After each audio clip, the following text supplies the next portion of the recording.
감사합니다. 예, 오늘 추수감사주의를 우리가 맞이했습니다. 이 미국에 사는 우리 그 한인 교우들은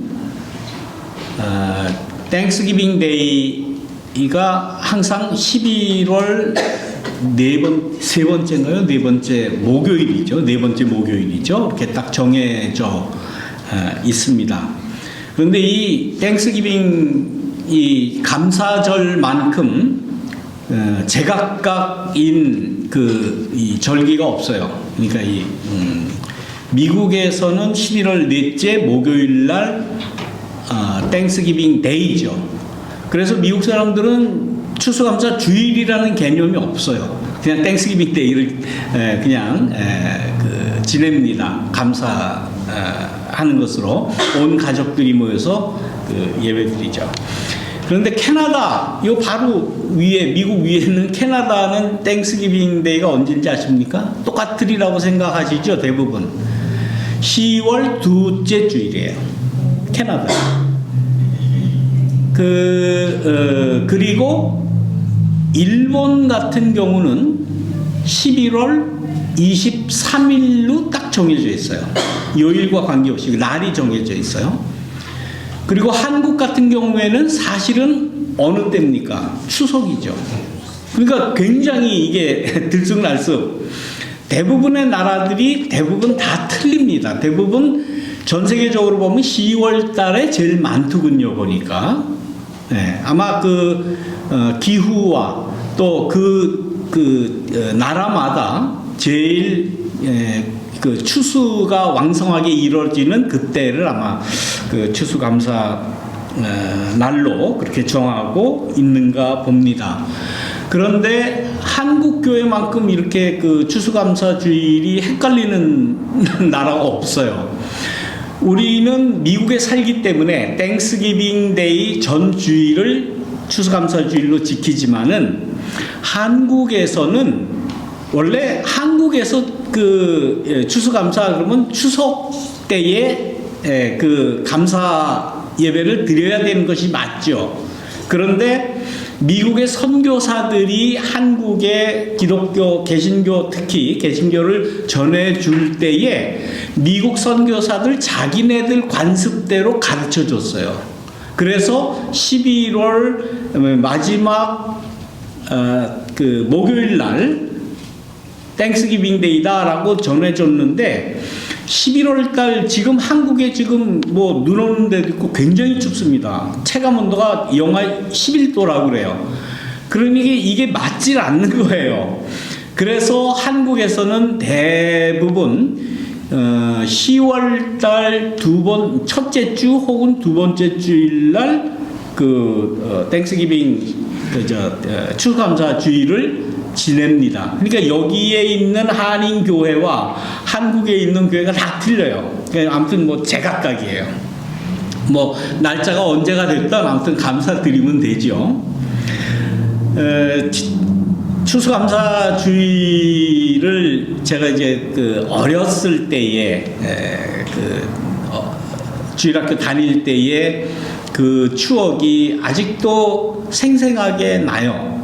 그때는 이렇게 먹을 것이 흔하지 않을 때이기 때문에 추수감사 주일만 되면 교회에서 하얀 밥에다가 고깃국을 끓여요.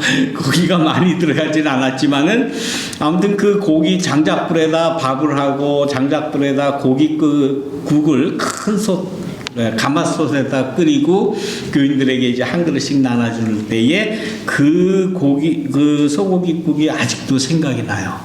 여기 아무리 좋은 설렁탕을 먹어도 그때 먹었던 맛이 그립습니다. 그리고 또 한 가지 생각나는 것은 제가 이제 아주 고등학교 때부터 아주 친한 친구가 있는데 오래전의 얘기죠. 군대를 갔어요, 이 친구가. 저랑 거의 비슷한 시기에 군대를 갔어요. 저는 육군으로 갔고, 육군 8사단 16년대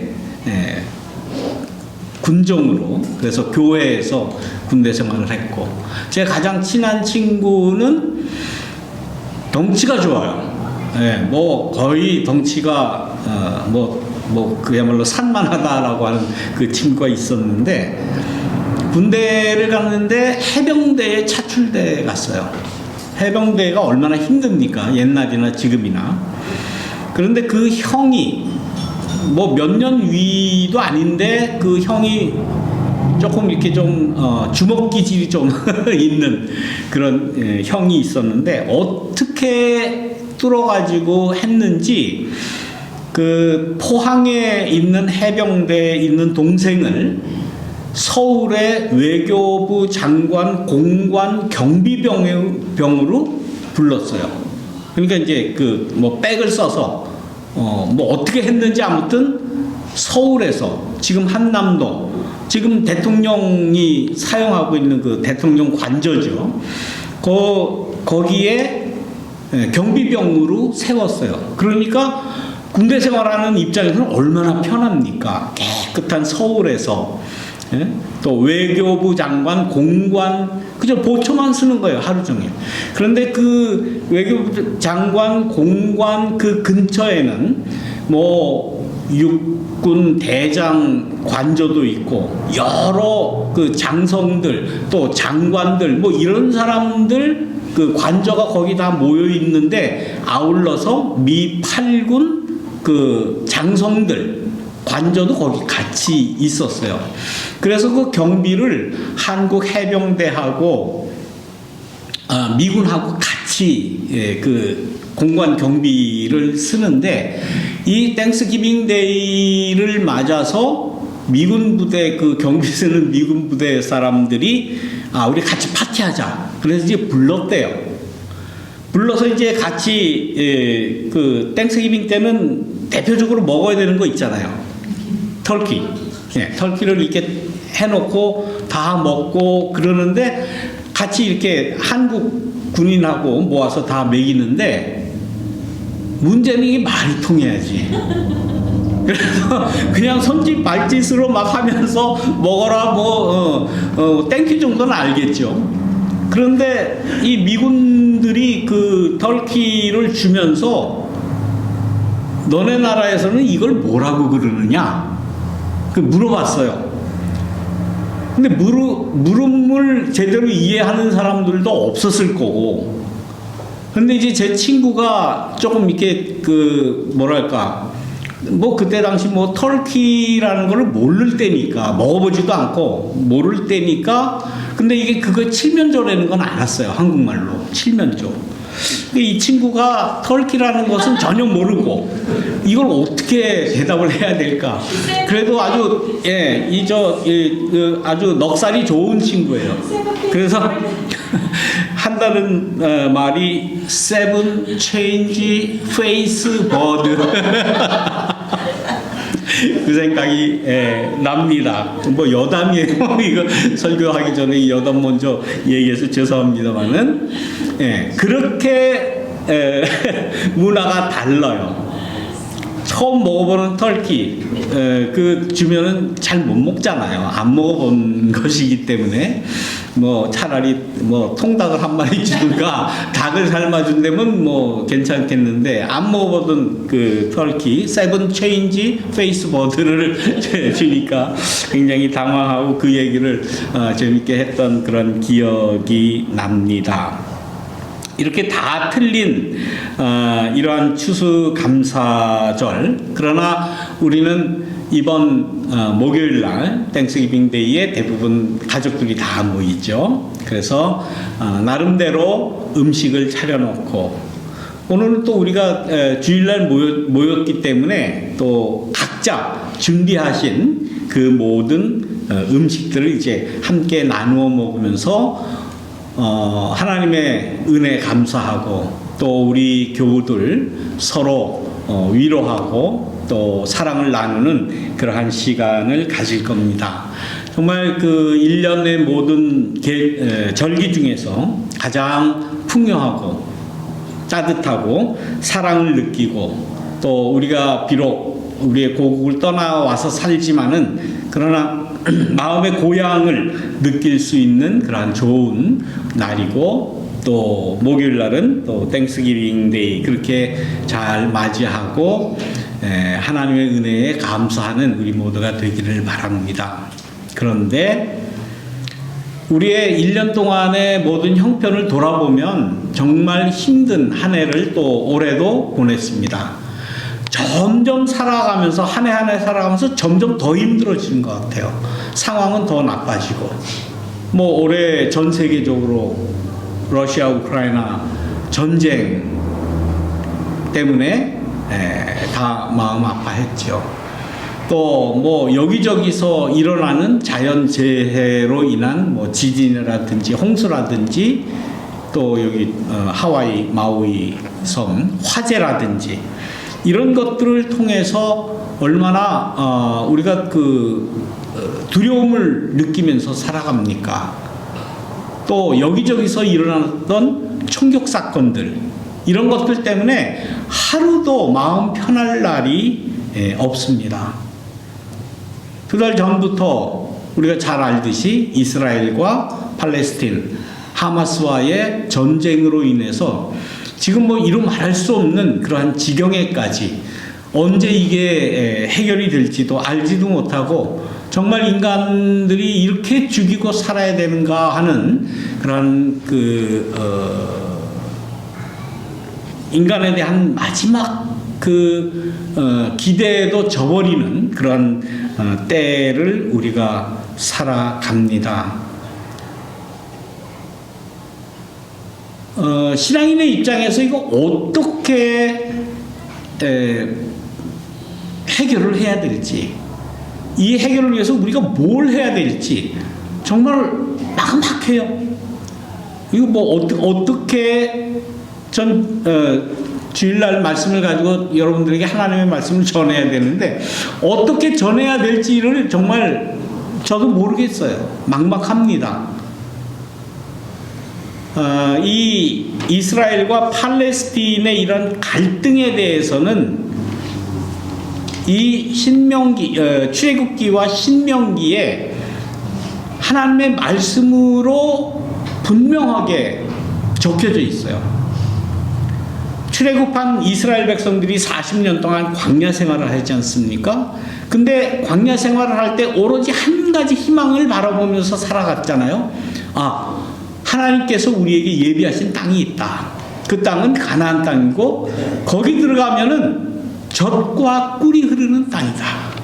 밀크 앤 허니가 여기저기 막 널려 있는 일종의 환상을 가지고 있었어요. 물론 하나님의 말씀이라고 하지만은 그런데 그 가나안 땅이라는 땅은 그야말로 환상을 갖고 밀크 앤 하니가 넘쳐 흐를 것이다 라고 생각한 그런 땅이 아니었잖아요. 이미 거기에는 여러 7 종족이 살고 있었어요. 그 7 종족에 대해서 성경 말씀은 출애굽기는 분명히 너희가 그 땅에 들어가면 모조리 싹 다 죽여라. 이 말씀을 이거 어떻게 해석을 하고 어떻게 받아들여야 될까? 종족을 말살시켜라 라는 그 말이 하나님의 말씀으로 적혀 있어요. 사람만 죽이는 것이 아니라 거기에 살아있는 모든 것을 다 죽여라 라고 적혀 있다는 거예요. 안타깝게도 그 말씀에 의거해서 지금까지 이 팔레스틴 땅에 이스라엘과 팔레스틴의 갈등이 전 세계의 가장 격렬한 또 가장 아주 긴박한 화약고를 이루고 아직까지 인간의 역사를 우리는 지내고 있습니다. 하나님의 말씀인 이 구약 성경을 우리 하나님의 말씀으로 믿는 우리들은 이걸 어떻게 해석을 해야 할까? 어떻게 해석을 해야 될까? 문자 그대로 팔레스틴 이놈들은 이방 민족이고 하나님께서 다 죽이라고 그랬으니까 죽여야 된다. 그래야 되겠습니까? 하나님의 말씀이니까 그렇게 써 있으니까 그 명령 따라야지, 죽여야지. 그것은 성경을 우리가 잘못 대하는 것이 아닌가라는 생각을 합니다.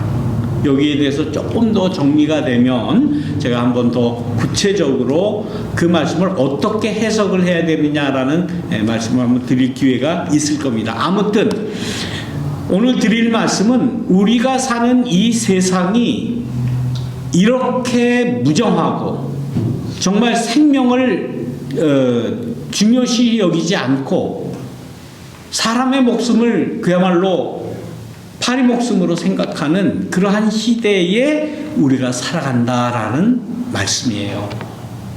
그러면서 이러한 시대에 우리에게 감사하라라고 하는 그 명령이, 감사하라라는 이 말씀이 우리의 영혼 속에 어떻게 자리를 잡을 수가 있겠는가? 진정한 감사가 있겠는가? 진정한 감사가 있겠는가? 그러다가 오늘 이 신명기 26장에 있는 말씀, 물론 이 신명기 26장의 말씀은 추수감사주일 때에 주로 읽고 또 여기에 대한 말씀을 드리는 그러한 말씀입니다. 신명기에 나오는 우리가 지금 읽은 26장에 이러한 나오는 이 말씀은 첫 감사제를 어떻게 드려야 하는가라는 그러한 말씀이에요. 가나안 땅에 들어가서 차지하고 살 때에 하나님 앞에 너희들이 농사를 지은 첫 열매를 광주리에 담아서 하나님 앞에 갖다가 바쳐라 하는 그러한 말씀이죠. 그런데 하나님 앞에 드리는 이 예물뿐만 아니라 뭔가 하나님 앞에 아뢰라, 뭔가 고백하라라는 그러한 명령이 안에 들어있는 거예요. 그 명령은 무엇인가 하면 자기 조상에 대한 고백이에요. 네, 우리 조상은 떠돌아다니면서 사는 그런 아람 사람이었습니다라고 그렇게 이야기를 합니다. 떠돌아다니는 아람 사람. 어떻게 보면 이 이스라엘 사람들은 이 중요한 추수감사절 날 감사제를 드릴 때에 자기 조상에 대한 기억을 반드시 해야 돼요. 그런데 그 자기 조상이라고 하는 그 조상들의 형편이 노예였다는 사실이에요. 자기 조상이 노예였다는 이 궁상맞은 이야기를 추수감사절 때마다 하나님 앞에 드리라는 겁니다. 아까 각국 나라의 그 추수감사 날이 다 틀리다고 그랬죠. 이스라엘의 추수감사는 언제인지 아십니까? 이스라엘의 추수감사 77절이라는 절기예요. 장막절. 그러니까 논과 밭에다가 초막을 만들어 놓고 거기에서 이제 수확한 그 모든 열매 혹은 곡식들을 거둬들이고 하나님 앞에 추수감사 예배를 드리는 그러한 그 절기인데, 그때가 올해는 언제였는가 하면 지난번 팔레스틴에 있는 하마스가 이스라엘을 향해서 약 5,000발 이상의 로켓을 쏜 그날이에요. 아마 하마스들은 그 날을 일부러 정했을 거예요. 이 날은 이스라엘 사람들이 자기들 초막절 추수감사 지내면서 아무것도 안 할 테니까 우리가 선제 공격을 하자. 이스라엘 주변 국가들이 이스라엘을 쳐들어갈 때 늘 그랬어요. 늘 언제 쳐들어갔느냐? 안식일 날 쳐들어간 거예요. 안식일 날 쳐들어가면 이 이스라엘 사람들은 안식일 날은 아무것도 하지 않는 것을 알기 때문에 공격하기가 쉽다. 공격할 때 이스라엘의 허점을 우리가 찌를 수 있다. 그래서 올해도 아마 그렇게 한 것 같아요. 구약 성서에 나오는 그 예언서나 선지서에 나오는 그 뭐 시리아, 아스루, 바벨론 모든 주변의 강대국이 이스라엘을 공격할 때는 제일 먼저 안식일 날부터 들어가는 거예요. 그래서 안식일 날 속수무책으로 많이 죽었습니다. 이스라엘 사람들이. 그런데도 그날은 공격 안 해요.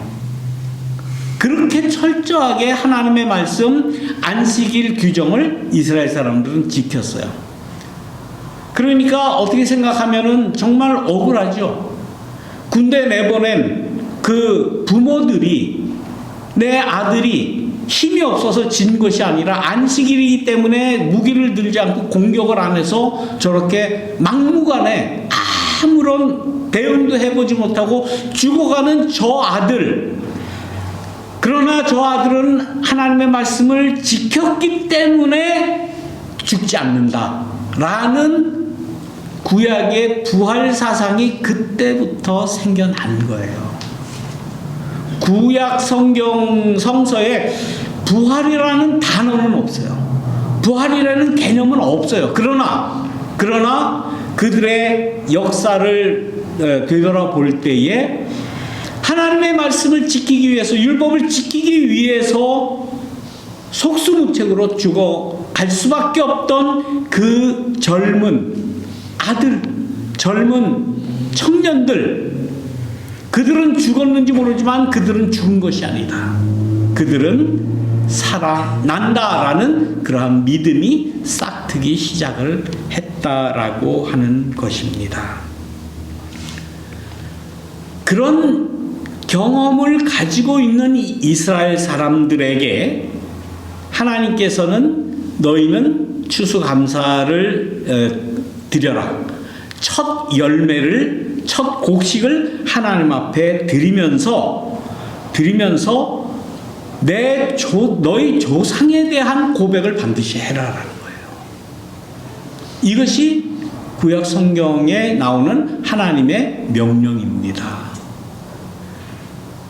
우리 조상이 이조판서를 했다. 우리 조상이 무슨 대감집이었다. 무슨 가문의 훌륭한 사람이었다. 그러면 요즘에 많은 그 자녀들이 다 그렇게 이야기하죠. 아, 우리는 뭐 어느 훌륭한 사람의 몇 대 손입니다. 라고 이렇게 자랑을 많이들 해요. 그런데 우리 조상은 사실 조선시대 때 쌍놈이었습니다. 라고 이야기하는 사람 한 사람도 없죠. 없어요. 이스라엘 사람들은 뭐라고 그럽니까? 추수감사절 때만 되면 내 조상은 떠돌이 몇 안 되는 사람 이집트로 내려가서 고생을 하다가 그래도 거기에 강한 민족이 되었고, 이집트 사람들이 우리를 학대하며 괴롭게 하며 강제 노동을 시켰다라고 고백을 합니다. 강제 노동을 했다는 건 뭐예요? 노예였다는 거예요. 그야말로 뭐 우리나라 고려시대, 조선시대를 통틀어 얘기하면 쌍놈이죠. 그들에게는 성씨가 없어요. 그냥 뭐 이름만 막 부르지 않았습니까? 그래서 양반들이 상놈들을 잘 쉽게 부리기 위해서 뭐 개똥이 소똥이 뭐 이름은 천하게 부를수록 오래 산다 뭐 이런 해가지고 이름을 그냥 막 부른 거예요. 그래가지고 상민들은 족보가 없잖아요. 성씨가 없었습니다. 그러다가 이러한 제도가 없어지고 누구나 다 성씨를 갖게 됐다 할 때에 어떻게 했습니까? 그때에 제일 흔한 성들을 또 왕조에 속해 있는 그러한 이시조선이니까 이시를 많이 가지게 됐던 거예요. 또 김씨를 많이 가지게 됐고 또 좋은 그러한 그 성씨를 가지게 됐던 거예요. 그래서 우리 한국의 김이박최 뭐 등등 성씨가 그렇게 많은 겁니다. 변씨는 없어요. 변씨는 그 고려시대 때 노국공주라고 중국에서 건너온 노국공주를 보좌하고 왔던 그 바디가드로 왔던 그 장군이 저 한반도에 들어와 가지고 변씨라는 성을 가졌다고 그래요. 그러니까 원래 보는 중국이죠, 제가. 뭐 아무튼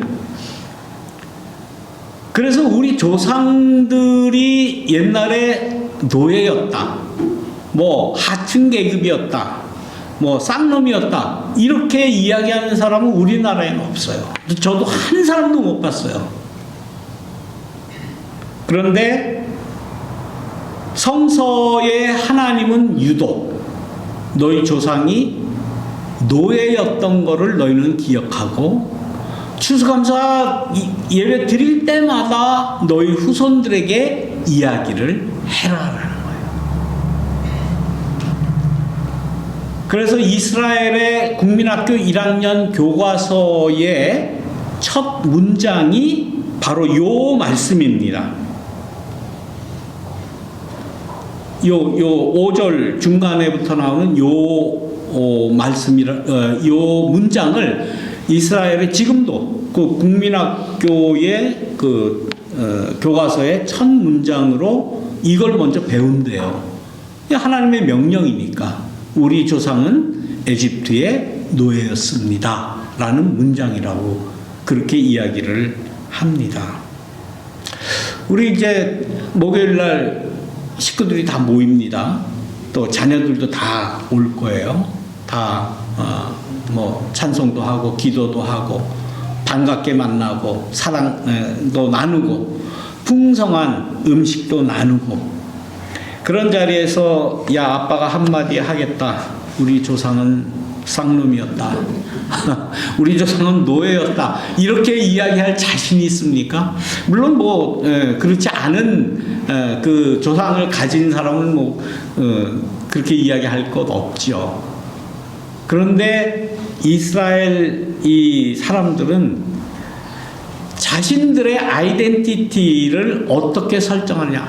우리 조상은 뭐 무슨 대감에 무슨 뭐 영의정에 좌의정에 멧대손이고 뭐 무훌륭한 그러한 선비의 뭐 멧대 후손이고 멧대산이다. 이거 너희들 꼭 알아라. 어디 가든지 꿀리지 말고 어디 가든지 조상 자랑하고 살아라. 이렇게 이야기하지 않고 뭐 이스라엘이라고 훌륭한 가문이 없겠어요? 뭐 훌륭한 사람이 없겠어요? 훌륭한 조상이 없겠습니까? 다 마찬가지지만 이스라엘 전체적으로 놓고 볼 때는 내 조상은 떠돌아다니면서 사는 아람 사람이었다. 어떻게 보면 이스라엘이라고 하는 그런 민족이 형성되기 전에 아람 사람이라고 하면 그건 민족이라는 부류라고 이렇게 나눌 수가 없는 거예요. 그야말로 사회의 하층 계급이에요. 가장 낮은 계급. 오죽 낮은 계급이면은 어디 법적인 혜택을 받지도 못하고 노예 생활을 했겠습니까?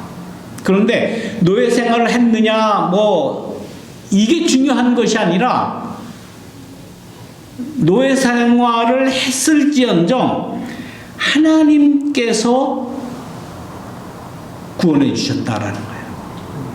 우리가 믿는 그 하나님이 우리를 노예 생활하던 우리들을 젖과 꿀이 흐르는 땅으로 보내주셨다라는 그러한 고백을 너희가 잊지 말아야 된다라고 이야기하는 거예요. 노예였지만은 가장 하층 계급이었지만은 그러나 뭔가 희망을 하나 가지고 살았잖아요. 우리가 암만 힘들어도 희망 하나 있으면 살아가는 겁니다. 희망 하나 있으면은 모든 어려움을 다 극복하면서 살아갈 수 있는 거예요. 그 희망을 하나님께서 주셨다라고 하는 고백이에요. 이런 고백을 하면서 우리 각자도 또 우리 가정에서도 우리에게 허락하신 그 희망이 무엇일까라는 그 희망을 우리가 찾아야 돼요. 우리가 찾고 그 희망을 서로 나누면서 서로 북돋아야 돼요. 그래서 이스라엘 이 조상들은 우리가 지금 이 광야에서 살지만은 힘든 삶을 살지만은 그러나 가나안이라고 하는 그 땅이 우리에겐 예비되어 있다라고 강력하게 주장을 해요. 그 강력한 주장이 너무 강했는지 아직까지 저러고 있는 거예요. 아직까지 이 팔레스틴 땅은 하나님이 우리에게 주신 땅이다라고 주장을 하면서 힘없는 팔레스틴 사람들을 저렇게 죽이고 학살하고 공격하고 미사일 쏴대고 철장 없는 감옥같이 만들어 놓고 있는 겁니다. 어떻게 해결을 해야 될지 참 저도 모르겠어요. 어떻게 해야 된다라고 말씀드릴 수도 없습니다. 그러나 아무튼 이 추수감사주일에 대한 말씀을 통해서 우리가 가져야 될 것은 여기 아주 아름답게 보이는 과일이라든지 열매라든지 곡식이라든지 이것도 하나님께서 주신 것이지만은 우리가 하나님을 믿는 가장 중요한 것은 하나님께서 예비하신 뭔가 바라볼 수 있는 희망을 우리에게 주셨다. 희망을 주셨다. 그 희망이 무엇인지는 내가 찾아야 되는 거예요. 하나님이 너는 요 희망, 너는 그렇게 주시지 않아요. 내가 찾는 거예요. 그러면서 이 희망은 하나님께서 주신 것이다 라고 확신하는 거예요. 지난 목요일날 우리 태평양 노회가 모였습니다. 노회 올해 마지막 노회였어요. 물론 줌으로 참석을 했지만은 여러 가지 다 한 2시간 반 정도 했는데 다 진행하다가 맨 마지막에 우리 어퍼러블 하우징을 소개하는 좌노 목사님 우리 교회도 오시고 그랬죠. 제가 여러 번 말씀드렸죠. LA 보이스에서 좌노 목사님이 나오셔서 뭐를 말씀하셨는가 하면 내년부터 시작하는 이 저소득층 하우징 프로젝트를 할 교회 신청을 받더라고요. 그러니까 우리는 1년 앞선 거죠. 우리는 작년부터 시작을 한 거고 내년도부터 또 이제 하실 그러한 교회를 소개를 하면서 이미 올해 우리 사우스베이 장로교회와 또 저기 헐리우드 조금 밑에 쪽에 있는 교회인데 웨스트 LA 쪽에 있는 팜스 웨스트민스터 교회 우리 교회보다는 좀 작아요. 그 교회 두 교회가 지금 신청을 해서 하고 있고 또 윌셔에 있는 임마누엘 교회가 하고 있다라는 소개를 하면서 내년도 하실 교회를 좀 신청을 하라고 그렇게 소개를 하는 것을 들었습니다. 우리 교회로서는 하나의 희망이죠. 그만한 희망이 어디 있습니까? 교회들이 다 지금 쇠퇴해져 가고 있는 이때에 교회를 다시 세울 수 있는 좋은 기회다라고 저희는 우리 교회에 주신 하나님의 희망이다라고 확실하게 믿습니다.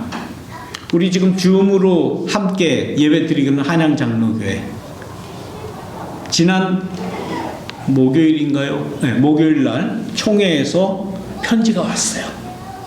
총회의 사법전권위원회 그러니까 대법원과 같은 이 교회 이 법체계에서는 대법원과 같은 그러한 곳에서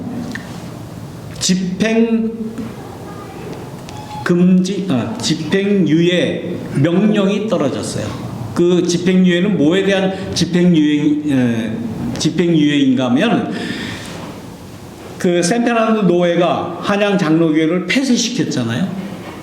그리고 그 교회당을 팔았잖아요, 이미. 그 파는 것에 대해 그 결정에 대해서 집행을 유예해라.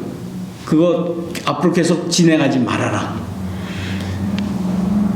교회당을 팔은 380만 불에 대한 것 일단 팔았지만은 그 판 돈에 대해서 건드리지 마라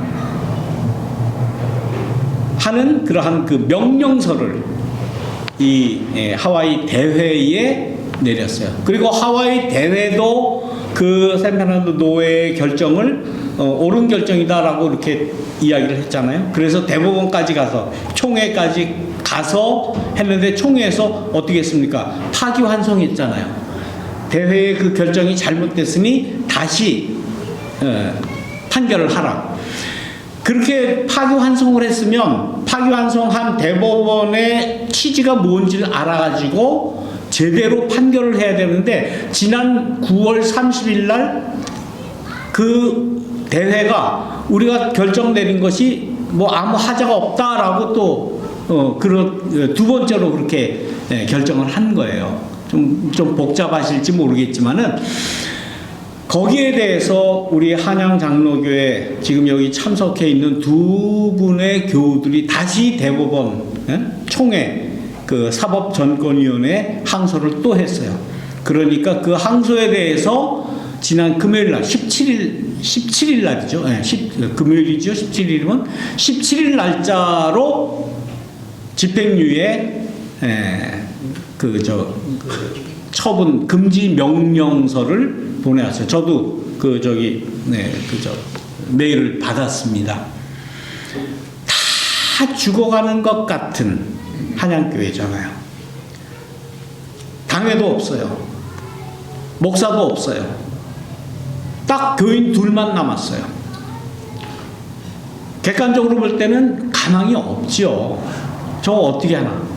그러나 끝까지 하나님께서 우리에게 주신 이 교회를 지켜야 되겠다고 하는 그 일념 하나로 지금까지 왔고 대법원에 해당하는 그 총회 사법위원회 총회 그 대법원 재판에서는 샌페르난도 노회가 한양교회 그 문 닫기로 결정한 것 그거 집행유예. 그 다음에 380만 불의 교회당 먼저 팔아버린 거 거기에 대해서 집행유예. 거기에 대해서 돈 절대 쓰지 말고 앞으로 어떻게 될지 모르니까 모든 거 홀드해라 라고 명령을 했고, 항소인들 우리 두 박집사님들이 올린 그 항소에 대해서 내년 4월 달에 공청회를 가지겠다라고 판결이 왔습니다. 인간적으로 볼 때는 이건 있을 수 없는 일이에요. 연세 다 많으시고 70 넘고 80 넘으신 두 분들이 그래도 끝까지 하나님이 우리에게 주신 이 교회를 우린 지키겠다라고 하는 그 믿음 안에는 하나님이 우리에게 준 소망이다. 하나님이 우리에게 준 소망이다. 그거 하나 믿고 아직까지 붙들고 있는 우리 한양교회에게 나름대로 젖과 꿀이 흐르는 가나안 땅을 허락하신 거죠. 저는 그렇게 믿습니다. 우리 추수감사주일날은 그러한 하나님에 대한 감사예요. 그 하나님에 대한 감사를 모여서 드리라는 그러한 말씀입니다. 사실 어제 우리 스티브 구 장로님이 오늘 추수감사주일 우리 여기 이 자리에 내려와서 같이 드리겠다고 해서 아이고 얼마든지 오십시오 웰컴입니다. 근데 뭐 갑자기 또 뭐 일이 좀 생기셔서 오늘 같이 오시지는 못했지만은, 그러나 우리의 믿음 속에는 정말 꺼져가는, 없어져가는, 그야말로 문을 닫고 교회는 다 팔고 없어져가는 그 교회의 현실에 대해서 하나님은 끝까지 붙잡고 끝까지 희망을 놓지 않고 가나안 땅과 같은 젖과 꿀이 흐르는 땅을 예비하고 계시다. 이러한 그 하나님의 은혜와 축복은 우리 사우스베이 교회나 우리 한양 장로 교회나 마찬가지예요. 마찬가지예요. 이러한 하나님 앞에 감사드리는 우리 사우스베이 장로교회와 한양 장로교회 또 우리 모두가 되시기를 주님의 이름으로 축원드립니다. 기도하겠습니다.